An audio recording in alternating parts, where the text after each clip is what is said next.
Eh bien, bonjour pour cette nouvelle session. Je reçois Joachim Jussel. Bonjour. Bonjour. Vous êtes ingénieur de recherche à M-Valor à l'Institut Arts et Métiers de Chambéry. Et Christophe Olivier, bonjour. Bonjour. Vous êtes coordinateur pédagogique à l'Institut Arts et Métiers de Chambéry. Et avec vous deux, on va parler d'éco-conception au service d'une industrie circulaire et soutenable. On va aussi beaucoup parler finalement de l'Institut de Chambéry et savoir ce qui se passe derrière vos portes. Alors je vous écoute un petit peu sur cette présentation qu'on a voulu un peu académique, mais il y a tellement de choses à dire qu'il faut vraiment structurer. Allons-y. Sur l'Institut Arts et Métiers à Chambéry, on est d'abord sur un institut de recherche et de formation. Donc on a aujourd'hui accueilli sur l'année scolaire qui vient de s'écouler 125 apprenants. Et la particularité aujourd'hui, c'est que 98 d'entre eux sont en alternance. Donc on travaille véritablement à les faire monter en expertise, mais toujours en lien avec une expérience au sein des industries. Nos thématiques, l'Institut de Chambéry, son point fort, ce sont les enjeux environnementaux. L'application, la mise en œuvre des enjeux environnementaux dans les industries et aujourd'hui sur les territoires également. Voilà. 1500 mètres carrés, petit institut finalement. On est en train de pousser un peu les murs puisqu'on a des projets de nouvelles formations. On fait beaucoup de formations courtes aussi, ça y est, ça commence à arriver très très fort. On a beaucoup d'entreprises qui souhaitent se former sur justement tout ce qui est économie circulaire, éco-conception, analyse du cycle de vie. On est en train aussi d'amener de nouvelles thématiques à l'Institut de Chambéry, donc le principe de robustesse d'Olivier Hamon, et puis l'application des low-tech aussi dans le monde de l'industrie et des territoires. Voilà pour une présentation un peu rapide de l'Institut de Chambéry. Côté justement expertise à M-Valor, Joachim. Oui, alors l'Institut, c'est aussi une équipe à M-Valor avec actuellement 4 ingénieurs de recherche qui contribuent à la fois sur les projets de recherche montés par les enseignants-chercheurs de l'Institut autour de ces thématiques, mais aussi, comme l'expliquait Christophe, un certain nombre de collaborations et de projets partenariaux avec des industriels. Où on vient apporter notre expertise sur l'évaluation de l'impact environnemental des produits et des nouvelles technologies qui sont développées. Il faut savoir qu'aujourd'hui, dans nombre de projets financés dans la recherche, les financeurs s'intéressent aussi à cette question environnementale et conditionnent aussi les financements à ce qu'on regarde l'aspect environnemental des nouvelles technologies développées. Et donc, ce qui nous amène aussi beaucoup à intervenir dans ce cadre-là. Et donc, l'équipe de recherche est rattachée au laboratoire I2M de Bordeaux au niveau de Chambéry. Petite question quand même à vous deux. On en parle de plus en plus. Il y a une charge absolument énorme autour de plein de thématiques. Comment vous arrivez à gérer avec petite équipe malgré tout l'ensemble des demandes qui vous sont poussées au quotidien? Alors, c'est peut-être aussi l'avantage d'une petite équipe, c'est qu'on n'a pas de mal à communiquer entre nous. Et effectivement, les demandes arrivent soit du côté formation, soit du côté valorisation, avec parfois des demandes croisées. Donc voilà, on s'organise pour traiter ces demandes lorsqu'elles arrivent. Pour répondre au plus proche du besoin des industriels, organiser un temps d'échange en impliquant les collaborateurs qui sont les plus pertinents, que ce soit côté enseignants-chercheurs, activités de formation ou valorisation pour les ingénieurs. La recherche joue un rôle très important dans la valorisation effectivement de ces expertises, que ce soit par des missions ou par la formation continue, la formation courte. L'avancée de la recherche permet justement de venir alimenter nos formations et de nous positionner très très clairement par rapport à une concurrence en amenant effectivement, en permettant de monter une montée en compétences qui va beaucoup plus loin que ce qui se fait parfois chez d'autres organismes. La prochaine slide. Donc on va parler un peu, exposer le concept d'économie circulaire et comment est-ce qu'on positionne l'éco-conception au milieu de l'économie circulaire. Alors on a une représentation graphique qui est bien connue des gens qui travaillent sur ces sujets-là, qui est ici repris à partir de ce qui a été établi par la fondation Hélène Mercature, où on fait un parallèle en fait entre les flux biologiques qui sont renouvelables, donc les flux de la nature, et des flux qu'on connaît qui se renouvellent, et les flux technologiques qui eux aujourd'hui dans nos économies sont très linéaires, c'est-à-dire qu'on extrait des ressources, le produit a sa vie en utilisation, qui peut être plus ou moins longue selon la nature du produit. Évidemment, un bien d'équipement industriel n'a pas le même cycle de vie qu'un bien de consommation. Et dans nos économies telles qu'elles se sont développées au cours du XXe siècle, on était dans une économie très linéaire, c'est-à-dire qu'après une utilisation, le produit devenait un déchet et les ressources étaient entre guillemets perdues. Et l'idée de l'économie circulaire, c'est évidemment de ne pas perdre la valeur de ces ressources et de créer des boucles. Alors quand on parle de boucles, on pense beaucoup au recyclage aujourd'hui, mais ce n'est pas que ça, c'est ce qu'on voit sur ce graphique, c'est-à-dire qu'à chaque étape du cycle de vie, on peut maintenir la valeur du produit ou d'une partie du produit ou de la matière. Et donc ça passe par penser le produit dès sa conception pour qu'il soit réparable ou maintenable facilement pour le maintenir le plus longtemps possible en usage, ou par des concepts d'utilisation partagée, donc passer à la vente de l'usage du produit et non pas à la possession du produit. Et sur des boucles plus larges, on parle beaucoup aujourd'hui de remanufacture ou de retrofit, c'est-à-dire qu'on va venir remettre à jour et à niveau des produits qui seront devenus obsolètes techniquement ou usés, mais sans jeter l'intégralité du produit. Et puis il y a tout l'aspect de circularité des matières avec le recyclage, qui est aussi très complexe, parce qu'on imagine parfois que certains matériaux, notamment dans les matériaux métalliques, sont cyclables à l'infini. C'est beaucoup plus complexe que ça, parce que on travaille des alliages et que quand on récupère des produits en fin de vie, on a un mélange, même si on a une base commune, qui fait qu'on ne récupère pas l'intégralité des propriétés. Il y a tout un tas de questions qui se posent. Alors évidemment sur les matériaux métalliques, mais aussi sur les polymères où c'est très complexe, parce que là aussi on a tout un tas de composants qu'on ne maîtrise pas forcément et qui font que les matériaux secondaires ne sont pas si simples que ça à réutiliser, où on ne trouve pas si facilement ça, un exutoire à tous ces matériaux. Et c'est un peu sur toutes ces questions-là qu'on travaille à l'Institut de Chambéry. Alors je dirais, outre peut-être, excusez-moi, ce travail de recherche où la complexité est bien présente, il y a quand même aussi une autre notion, c'est le bon sens. Oui, alors le bon sens, hein, c'est ça. Oui, le vrai bon sens de savoir s'interroger sur un produit peut-être quand même.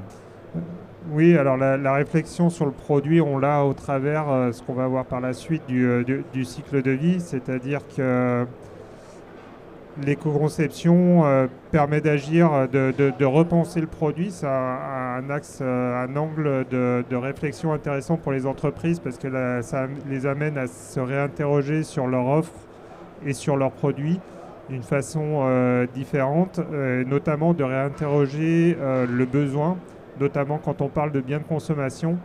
On le voit dans certains types de biens où il y a une surenchère d'innovation et qui ne répond pas nécessairement à un juste besoin. C'est aussi un sujet sur lequel on a pas mal travaillé à l'Institut, c'est-à-dire que minimiser l'impact environnemental d'un produit, c'est déjà ne pas le sur-spécifier et le spécifier de façon à répondre à un vrai besoin de l'usager de ce produit. Et ça amène aussi tout un tas de réflexions derrière. Et puis l'éco-conception est source d'innovation. Ça amène effectivement, comme le disait Joachim, à s'interroger sur aussi l'utilisation du produit. Typiquement, si on prend un exemple, un masque de ski, finalement, pourquoi créer un énième masque de ski quand on sait qu'il y en a déjà plein dans nos rayons et que c'est quelque chose qui peut-être va être utilisé 50 heures dans l'année. Ça va dépendre du skieur en fait et de sa passion pour la montagne. Et à un moment, d'avoir des ingénieurs qui chez nous s'interrogent sur ces questions et se disent est-ce que finalement ce masque de ski pourrait-il pas servir à autre chose qu'à faire du ski? Est-ce que ça pourrait demain être aussi un masque qui serve à faire du VTT de descente, à faire du parapente, à faire... Et d'un coup, ça amène à repositionner un produit différemment et ça amène à injecter énormément d'innovation dans le produit pour en faire un produit qui prenne une autre envergure et dont l'utilité en fait ne se limite pas à quelques dizaines d'heures dans l'année, quoi. Alors cet aspect d'aborder la circularité du produit, aujourd'hui elle se joue sur différents leviers d'action. L'ADEME a représenté ça sous forme de 7 leviers d'action qui va de l'offre des acteurs économiques, donc des entreprises aujourd'hui, en travaillant à la fois sur leur chaîne de valeur amont, avec leur chaîne d'approvisionnement, l'éco-conception dont on va plus particulièrement parler dans cette présentation, l'écologie industrielle et territoriale qui est là plus une organisation locale pour que les déchets d'une entreprise ou d'acteurs territoriaux deviennent les flux d'entrée d'autres entreprises et donc qu'on cherche à utiliser au maximum toutes les ressources qui sont générées par les tissus économiques. L'économie de la fonctionnalité qui est là le passage à l'usage du produit et non plus à la vente du produit en tant que tel. Et puis derrière, ce qui va concerner plus le comportement des consommateurs et le recyclage pour la fin de vie. Et donc on va s'intéresser plus spécifiquement ici sur ce qu'est l'éco-conception, qui est un concept qui peut, comme on l'a dit, amener l'entreprise à innover et qui va lui permettre de travailler sur son impact environnemental. Donc là-dedans, il y a 2 notions qui sont fondamentales quand on parle d'éco-conception. La première, c'est qu'on a une pensée cycle de vie, c'est-à-dire qu'on ne va pas s'intéresser uniquement à une phase de vie du produit. Historiquement, l'environnement est entré dans les entreprises par la norme ISO 14001. Donc on s'est beaucoup intéressé en premier lieu à l'impact direct des sites industriels sur son environnement. Et puis on a petit à petit pris conscience que les impacts environnementaux n'étaient pas générés que sur le site industriel, mais pouvaient être beaucoup plus importants sur comment est utilisé le produit, qu'est-ce qui va devenir en fin de vie, etc. D'où l'importance, ce qu'on voyait sur le schéma initial, de s'intéresser à l'ensemble des étapes du cycle de vie d'un produit, de l'extraction jusqu'à sa fin de vie. Et puis la deuxième notion fondamentale, c'est une approche multicritère. Aujourd'hui, dans nos sociétés, on parle beaucoup du changement climatique, qui est évidemment un enjeu très important et très impactant pour l'ensemble des sociétés, mais ce n'est pas le seul enjeu environnemental. Donc ici, on a une petite représentation, que ce soit sur l'extraction et l'appauvrissement des ressources, que ce soit naturelles comme l'eau ou les ressources minérales et fossiles au niveau énergétique, et puis des problématiques qui vont toucher à la santé humaine avec des problématiques de pollution ou à la qualité des écosystèmes avec la gestion des déchets ou l'eutrophisation de l'eau. Donc dans une démarche d'éco-conception, on va toujours chercher à avoir cette approche holistique à la fois du point de vue du cycle de vie, mais aussi des impacts environnementaux, pour sortir aussi un peu de ce qu'on appelle ce focus carbone qui aujourd'hui pilote aussi à raison beaucoup des réglementations et beaucoup des contraintes qui vont peser sur les entreprises. Mais si on veut réellement prendre en compte tous les enjeux environnementaux, il faut vraiment avoir cette vision globale des impacts environnementaux. Et si on élargit un peu le scope, on a un concept qui est apparu il y a quelques années, en 2017, avec le concept du donut qui représente en fait l'espace dans lequel on peut avoir une société soutenable, compris entre un socle ou un plancher social, donc c'est-à-dire respecter les minima sociaux qui font le bien-être humain, et un plafond environnemental qui fait que si on dépasse un certain nombre de limites environnementales, notre écosystème planétaire n'est pas viable à long terme. Et donc ça, cette approche systémique, l'idée, ça va être à chaque fois d'éviter les transferts d'impact quand on va reconcevoir nos solutions. Donc là, on peut parler de la solution d'un produit qui a été développé. On va essayer de l'améliorer via une démarche d'éco-conception sur l'angle de ses impacts environnementaux. L'idée, ça va être d'éviter des transferts d'impact entre phases de cycle de vie. Et parce qu'on peut réduire sur certains aspects, mais augmenter sur d'autres. Et la même chose peut se produire sur les impacts environnementaux. C'est-à-dire qu'on peut choisir de travailler par exemple à la réduction de la consommation d'énergie d'un produit, mais en faisant appel à des ressources qui sont plus impactantes sur l'environnement, etc. Et donc c'est cette vision holistique qu'on essaye d'avoir systématiquement quand on a une approche d'éco-conception sur les produits. Et donc cette démarche, elle peut s'incrémenter à différents niveaux. Je ne vais peut-être pas rentrer dans le détail de ce graphique, mais l'idée c'est de dire qu'on peut avoir une approche qui va de travailler sur des matériaux ou des composants d'un produit. On peut améliorer l'impact environnemental par ce biais-là, mais le potentiel qu'on appelle d'éco-efficacité, c'est-à-dire le service rendu versus l'impact environnemental généré par la production et l'usage du produit, va être plus limité que si on va sur des niveaux plus généraux, qui peuvent aller jusqu'à une rupture technologique qui va apporter un vrai plus environnemental, et jusqu'à de l'innovation, donc ce qu'on appelait l'économie de fonctionnalité. On a une innovation système produit-service, où on passe de la vente du produit et de sa possession à la vente de l'usage, et qui peut générer des gains beaucoup plus intéressants, dans le sens où la conception du produit va être maximisée, puisque le concepteur, fabricant, va aussi en garder la possession, et va avoir intérêt à prolonger sa durée de vie au maximum, à limiter le coût de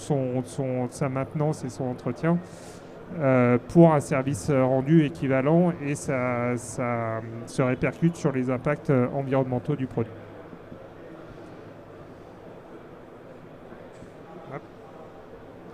Et donc, pour la mise en œuvre au niveau de l'entreprise, alors il y a plein d'enjeux pour l'entreprise dont elle n'est pas toujours consciente. Les entreprises en sont de plus en plus conscients, mais que ce soit d'un point de vue interne ou externe, d'un point de vue interne, il y a tout un tas d'intérêts pour attirer les talents, fédérer les équipes, stimuler l'innovation. Et aussi d'un point de vue sécurisation de ces filières amont, oui. On voit aujourd'hui, avec les différentes crises qu'on a traversées plus récemment, les risques liés aux matières premières et la disponibilité des ressources. Donc c'est un axe qu'on va aussi pouvoir travailler au travers de l'éco-conception. Et d'un point de vue externe, il y a évidemment des aspects de différenciation ou d'image de marque vis-à-vis des marchés des entreprises. Et aussi tout un tas d'aspects liés à la réglementation qui évolue et répondre à des exigences clients autour de ça. Et donc on voit effectivement, donc ça se décline autour d'exigences stratégiques, réglementaires et économiques. Et c'est vrai qu'on voit aussi des entreprises venir nous chercher aujourd'hui parce qu'elles sont sollicitées par leurs clients sur des aspects environnementaux. C'est quelque chose qu'on ne voyait pas, ne serait-ce qu'il y a 5 ou 10 ans, et qui évolue très rapidement, aussi impulsé par les réglementations européennes. Et d'où la nécessité pour les entreprises de s'adapter, soit de façon volontaire, soit de façon impulsée par le marché et par l'environnement dans lequel elles évoluent. C'est clairement aujourd'hui, on va dire, les 3/4 de nos demandes. Quand les entreprises nous contactent pour de la formation courte, à l'Institut de Chambéry, c'est toujours sur des thématiques d'éco-conception et d'analyse du cycle de vie. On sent qu'on est là au cœur des enjeux dans leur relation aussi avec leurs clients et elles souhaitent réellement monter en compétence pour celles qui n'y étaient pas encore allées, on va dire. Donc c'est vraiment un point très très important aujourd'hui, la demande que l'on reçoit. Et donc, en termes de structuration, un des éléments pour lesquels on vient nous chercher, que ce soit en termes de formation ou aussi d'accompagnement des entreprises, c'est comment est-ce qu'on s'y prend pour structurer justement cette démarche d'éco-conception.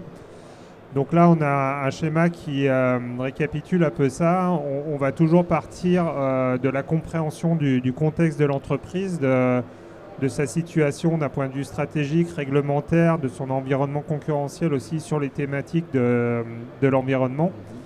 Et ensuite partir de l'évaluation des aspects environnementaux significatifs, c'est-à-dire sur ses produits, sur son offre, où sont les enjeux environnementaux. On verra juste après la méthodologie fondamentale qui nous sert à faire cette évaluation-là. Et à partir de ça, pouvoir décliner des lignes directrices d'éco-conception et donc définir une stratégie, un plan d'action qui vont permettre de travailler sur tous ces aspects environnementaux. Et cette logique-là va être construite dans un plan d'amélioration continue, dans les logiques qu'on retrouve dans tous les systèmes, les normes de management type 50001, 14001, etc. Ces démarches-là sont aussi structurées de cette façon-là. Et puis l'aspect aussi vis-à-vis de l'extérieur, ça va être de s'appuyer là-dessus pour pouvoir communiquer en externe sur sa démarche environnementale. Et là aussi, les entreprises peuvent se poser beaucoup de questions. Et donc là, on va juste rentrer un peu plus dans le détail sur ce qu'on appelle l'analyse du cycle de vie, qui est une méthodologie qui permet d'avoir cette approche holistique dont on parlait précédemment, d'évaluer l'ensemble du cycle de vie et sur l'ensemble des aspects environnementaux qui peuvent être impactés par le cycle de vie du produit. Et on va obtenir, on ne va pas rentrer dans le détail de comment s'opère cette méthodologie-là, mais juste pour illustrer les résultats qu'on peut obtenir, ici on a un résultat d'ACV qui présente l'analyse de différents types de motorisation de véhicules thermiques, électriques ou hybrides. Où on voit sur 3 résultats sur 3 indicateurs environnementaux différents. Sur la gauche, l'impact carbone, changement climatique, sur lequel aujourd'hui toute l'industrie est focalisée. Mais au milieu, on a aussi l'impact sur la consommation de ressources et à droite sur l'émission de particules, donc d'un point de vue pollution. Et ce qu'on voit, c'est que sur la partie de gauche, effectivement, le véhicule thermique est plus impactant que le véhicule électrique. Mais si on prend en compte le mix électrique qui est utilisé derrière, si on n'a pas un mix décarboné, on voit que la réalité est beaucoup plus nuancée que ça. A contrario, on voit que quand on regarde d'autres indicateurs, notamment sur les consommations de ressources, parce que le véhicule électrique va consommer du cuivre, des ressources critiques, que ce soit sur le cobalt ou autre pour la motorisation et les batteries. Voilà, ici on a une illustration concrète des transferts d'impact qui peuvent s'opérer. Et ça, on pourrait l'élargir à un niveau plus large si on considérait toutes les modifications en termes de structure, c'est-à-dire l'impact sur la production d'énergie qui va être nécessaire pour transformer le parc véhicule. Donc c'est typiquement le genre d'outil qu'on utilise et qu'on met en œuvre pour aborder ces questions-là et pour orienter les entreprises vers les meilleures solutions du point de vue environnemental. Voilà. des problèmes des appels. Et donc un autre aspect important dans cette démarche-là, c'est aussi comment l'entreprise va pouvoir valoriser ça vis-à-vis de ses parties prenantes externes, que ce soit des consommateurs grand public ou des clients en B2B. Aujourd'hui, il y a un foisonnement de labels et de modes de communication. C'est pas forcément évident de s'y retrouver, que ce soit pour les entreprises ou aussi pour les clients usagers des produits. Donc derrière ça, il y a tout un cadre qui est aussi beaucoup appuyé sur l'analyse du cycle de vie dont on vient de parler. Et il y a tout un cadre normatif sur lesquels on peut aussi accompagner des entreprises et expliquer comment utiliser la démarche d'éco-conception pour structurer sa communication en respectant un certain nombre de principes fondamentaux qui sont bien décrits dans les normes relatives à ces aspects-là. Donc voilà, pour conclure, on va juste faire la transition sur comment on peut travailler avec l'Institut Arts et Métiers de Chambéry sur toutes ces questions-là. Alors, comme je l'ai expliqué un peu, ces démarches, elles peuvent se décliner à différents niveaux d'échelle. C'est-à-dire que la réflexion peut partir d'un niveau qu'on va appeler micro, c'est-à-dire très centré sur du matériau et sur la technologie de composants et d'éléments, et ou évoluer vers une prise en compte plus globale de l'offre produit-service, voire de l'analyse de la filière. On a une vraie expertise aujourd'hui de certains de nos enseignants-chercheurs sur comment comprendre une filière, c'est-à-dire de l'extraction des ressources, la transformation et aussi la valorisation fin de vie des produits pour permettre la circularité, et comment développer des indicateurs, remonter les informations nécessaires au niveau des fabricants concepteurs des produits pour permettre cette circularité-là.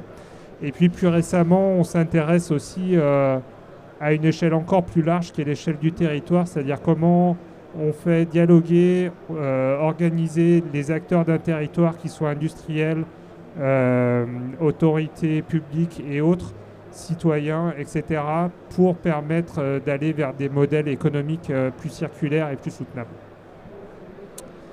Et donc concrètement, en termes de collaboration, on a un volet académique, donc je vais laisser Christophe parler.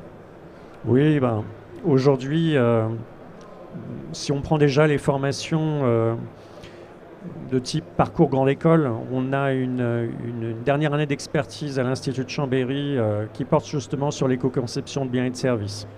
On a également un programme ingénieur de spécialité qui, lui, est plutôt basé sur la question de l'environnement, de la gestion des risques. Et on a des Master Spé qui reviennent eux aussi sur la question de la soutenabilité, dont un particulièrement sur l'éco-innovation et sur l'éco-conception.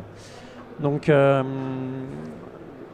sur la partie, on va dire, formation courte, beaucoup d'entreprises aujourd'hui nous contactent pour ces questions.